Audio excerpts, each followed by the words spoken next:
Well, when guys reach out to me, one of the things I say is, hey, let's get on a Zoom call and you can tell me a little bit more of your story and I'll share a little bit more about mine. And I always ask them this question: how did you get here? In other words, how did porn first get embedded in your life? It's the very first question I ask guys. And usually I hear some version of a very similar story. So today we want to talk about that question. How did I get here? Welcome aboard. Ready?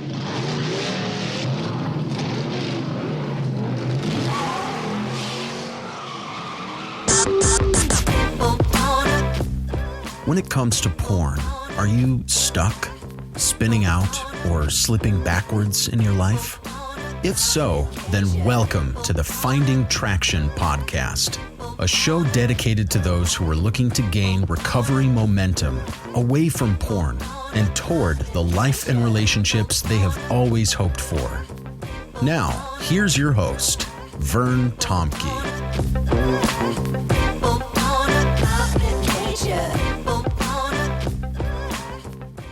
Well, I just got back from almost a 3-week trip to Brazil where I was speaking with couples about marriages and addictions. I spoke in a variety of settings. I think I actually spoke 14 times over 12 days, from young people to church settings, to a marriage retreat settings, to small group settings, leaders. So it was pretty intense, getting everything translated into Portuguese along the way, using interpreters. I joke with the guy that I went down with. He beat me like a rented mule or a redheaded stepchild, but I felt it was really rewarding. It sounded like it met a real need in a culture which struggles just like we do. So it's good to be back. I'm just getting back in the groove of things. And hopefully we can have a great holiday season coming up. On the way back, I had promised, I had said that I was going to be stopping at the Cowboy game and on American Thanksgiving, which I did. And you know what? It was a interesting time. We just about missed our flight. It was a crazy scenario. We had to race with an Uber from one airport to another, 90 kilometers in Brazil, because they switched our flight times and there's only one flight out of Sao Paulo. So that was crazy. The Uber driver had to stop for gas. He got lost, driving through construction zones. It was just nuts. But we made that flight at 11 o'clock, a 9.5-hour red-eye flight to Dallas, and went to the game on Thanksgiving. So it was great that way. I had mixed feelings in this sense. First of all, my team won, of course, because I was there. The very first home game they won, the very first game I was at all year. So, you draw your own conclusions there. It was my cheering which made a difference. But you say, well, why did you have mixed feelings? Well, I don't know if it's just this time going with another buddy. I went about 4 years ago, and it felt different this time. In this way, there was such an emphasis on the cheerleaders, to the point where literally it felt like I was almost at a strip club. If you watch a game on TV, there's all the ads. Right? The game's probably only about 40 minutes, 45 minutes of actual action in over 4 hours.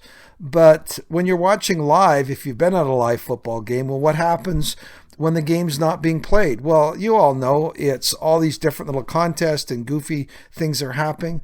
But at Cowboy Stadium, there was just this massive emphasis on the cheerleaders.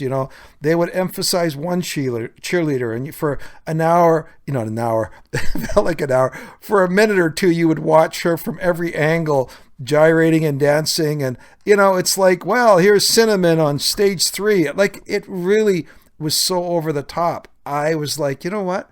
I'm not enjoying this. I'm not watching it. I'm looking around instead of looking at this massive screen in front of me. And I wouldn't want to take my young boys. I wouldn't want to take my wife.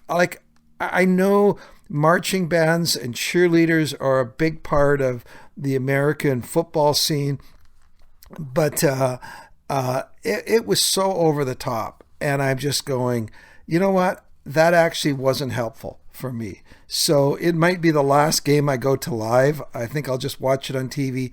And if I'm just being an old curmudgeon and something, but if you're in recovery and trying to get better, maybe skipping the Cowboy game and watching it on TV where you have a fast forward button is not a bad idea. So now that I have that off my chest, I'm sure Jerry Jones is listening and he's going to make all sorts of changes because of my helpful feedback. But anyway, so I have that off my chest. I got back. Here I am, and I'm ready to talk about how did I get here. So I really am going to talk about it now. And so this is the question I ask guys. How did porn get embedded in your life? And almost, 90% of guys will give me some version of this story. And let me kind of weave in my story as an example of that. The very first thing guys talk to me is about some version of early exposure. That's number one. Some version of early exposure. And I when I was speaking down in Brazil, I showed a picture of me at 11 years of age, this young, impressionable, curious grade 5 boy. And I said 2 things happened to me when I was 11 years of age that have stuck with me for the rest of my life. They've stuck with me now for over 50 years.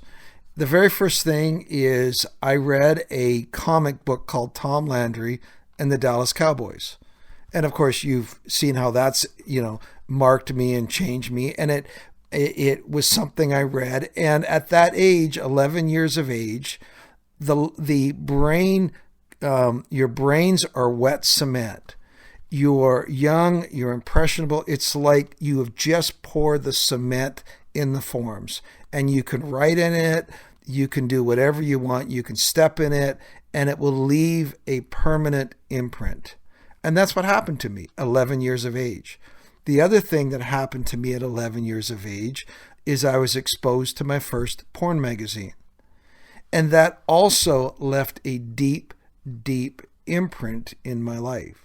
It's something that marked me. And my brain was at such a developing point that it stuck in a lot deeper than it would be if I'd poured the cement and let it dry for a few years.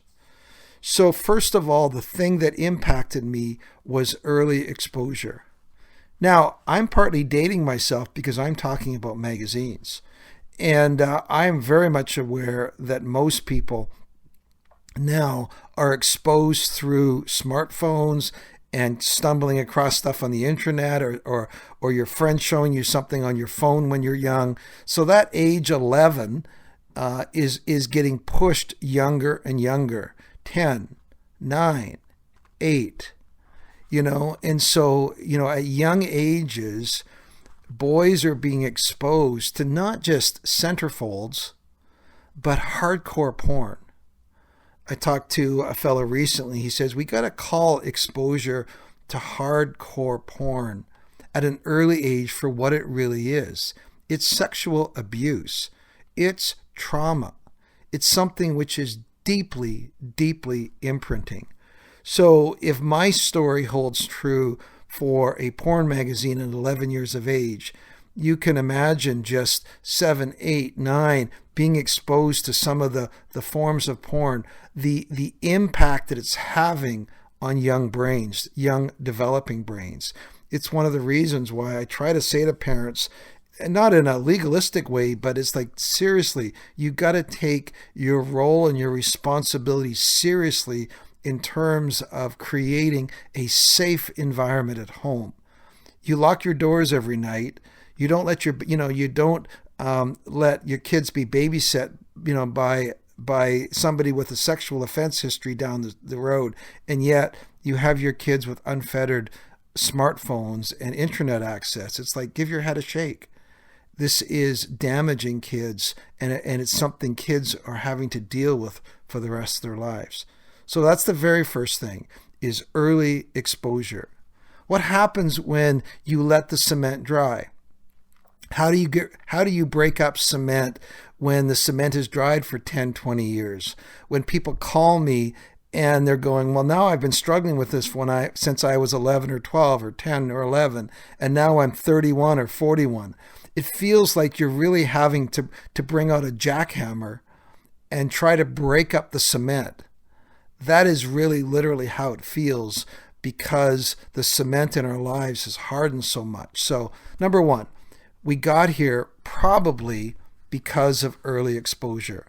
Now, occasionally I meet somebody who didn't start looking at porn until their 20s or their later teenage years.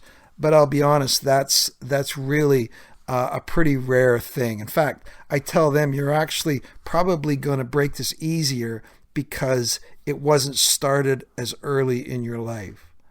It's no secret why tobacco companies love to get kids smoking at an early age. If they can get a child smoking or even starting to smoke at 10, 11, and 12, they have them hooked. If you wait to start smoking until you're 18, 19, 20, it's not as embedded in your life. Your brain chemistry is not as affected. And so, that's the reason for that. So again, number one is early exposure. Number two is some version of pain in your life. When I was, in later middle school, I was bullied. I didn't fit in well. I've shared in my story, my older brother struggled emotionally. He had a number of emotional challenges that he was working through. My younger sister was born crippled with club feet, so she spent the first couple of years of her life in Shriners Hospital in Spokane. So I was one of these kids that was kind of out of sight, out of mind, the forgotten child. I didn't have a lot of recognizable needs, and so I was just kind of like, well, Vern's fine. We don't have to worry about Vern. But I was a lonely kid. I was a kid that, in one sense, didn't really fit in. And, some people, when they think of trauma or pain, they immediately go to, well, listen, my parents didn't beat me, or I wasn't sexually abused, so, what do I have to complain about? And so we often, when we think of pain, we think of the worst case examples. I had a good roof over my head. I got 3 meals a day, so I'm good, right? But the point is that if there were areas of unmet needs that you have that weren't addressed, it's not just that you may have had negative things done to you, which could have happened, but you may not have had legitimate needs met. You may have been a latchkey kid. Your parents may have both worked. You like me at 16, my parents divorced. Some area where needs weren't met. Some area where you had hurt or pain in your life. You might not even recognize it at that age, because after all, it's the only life you knew. You're 10, 11, 12, 13, 14. It's like, well, this is my life. I can't compare it to anybody else. I can't say if I have it better or worse. I'm not even self-aware at that age that I actually am experiencing pain or loneliness. I can't tell you how many of the guys, when we're talking and I ask them about their story, they will describe some version of something like, well, you know what? I just never really fit in. Or I was really awkward around girls, or I wasn't a good-looking kid, or we moved a lot, or some kids are, we had to move we were overseas and we moved back to Canada just when I was starting to make friends, or I wasn't good at school, or I was dyslexic, or I had ADD. There's all these versions of these are not the 2% rock stars. We were not the 2% rock stars of our class. We weren't the high school quarterback. We were struggling at some point. And the second thing after early exposure is some version of pain in our lives, even if we didn't recognize it. The third one is we learn to start to medicate. And by that is we learn to reach for porn. And it became a form of medication for us. You see, what happens is whenever we got to a point, we started to recognize, you know what? I know what can help me feel better. Or I know what can just help me forget for a while. We might even not even had those overt thoughts. We just knew that we were out of sorts and this made us feel better. So as a result, what would happen is we would feel overwhelmed, or we'd feel something negative, or we'd feel sad. And then what would happen is we would reach for our medication. We would reach for the medicine jar. And then that usually led to some version of negative feelings about ourselves, especially if we felt bad or somehow knew that what we did violated our conscience. Then we would isolate. So we would medicate, we would isolate, and then that became a way of life for us. We began to separate out from other people. We began to develop a double life. If people really knew what we did, I've talked to guys where, they look like they were together. They were the good Christian kid, or they were the good moral kid. But, their secret life was they were developing an obsession with porn. They were developing this whole secret life. So you have this whole way of dealing with pain, which becomes a pattern. I feel bad, I medicate, I isolate, and it begins to set in. So let's go back. The first one is there's some version of early exposure. Second one is there's some version of pain or unmet needs in your life. The third one is you learn and develop this pattern of running to your medication as a way of feeling better or forgetting. And that leads to, part of that, an isolating pattern of behavior. Well, the last one is simply the same thing played out over and over again. You repeat the behavior because you get the reward. If you studied classical conditioning, Psych 100, B.F. Skinner, you know that every time you do something that you get rewarded for, it confirms that, it reinforces that. So each time you do that, it simply starts developing what is known, we all know, is a habit. And every time you repeat the habit, it's like the very first time you put a nice, easy piece of string around your wrists and you tie it, you could break it. But if you take that same piece of string and you wrap it around your wrists over and over and over and over again, the accumulated actions and the habits that you develop lead to what feels like an unbreakable bond. And that is something that happens in your life. And so you go, how did I get here? Well, you know what? I was exposed to something really early. And because I had this pain in my life or unmet needs, I was like half of the Velcro, the fuzzy part of the Velcro. And this porn thing had all the hooks, the second half of the Velcro. And it attached itself to my life. Because not everybody who's exposed to porn goes on to struggle with porn. It's because there was unmet needs. There was a way of life I developed. And then what happened in the isolation, it began to set in.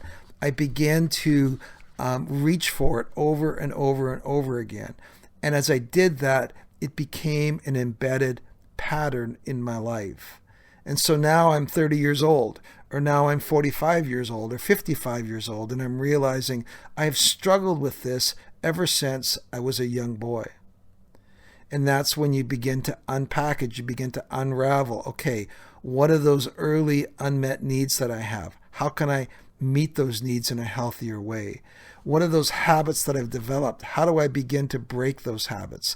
How do I begin to counteract this pattern of isolation that has set in my life, which I practiced for many years? And now how do I begin to reach out to guys in a group and begin with their support, begin to move forward towards a better life? That's all part of how we got here and how we begin to walk into a new future. Well, guys, It's great to connect with you. Talking about groups, let me just say, we're going into December right now. It looks like the time for the new group that we're starting is going to be on Wednesdays at 6 p.m. Pacific time. That's 7 Mountain, 8 Central, and 9 Eastern. If you're looking for a group of guys, we are starting a brand new group that's meeting Wednesdays at 6 p.m. Pacific, 9 p.m. Eastern. And we're meeting this Wednesday for the very first time, getting to know each other. It's not too late if you're looking for a group to get connected with some guys. Reach out to me. You might say, well, we're just getting into December. Maybe I'll wait till January. Let me just say, holidays for me were always a very difficult time because I was off work. I was in a new schedule, and I ended up screwing up a number of holidays with porn. And I think this would be a great time for you to start right now in December. And reach out to me. My email is bandofbrothers.care @gmail.com. We'd love to get you in a group. I've also got 2 or 3 pastors who are looking for a clergy group. And if that's something that interests you, I'm just collecting guys. I think we're going to be starting here in the next week or 2. Reach out to me on that as well. Guys, great to talk to you. Happy Thanksgiving, and I hope you are still eating leftovers, and we'll see you on the other side.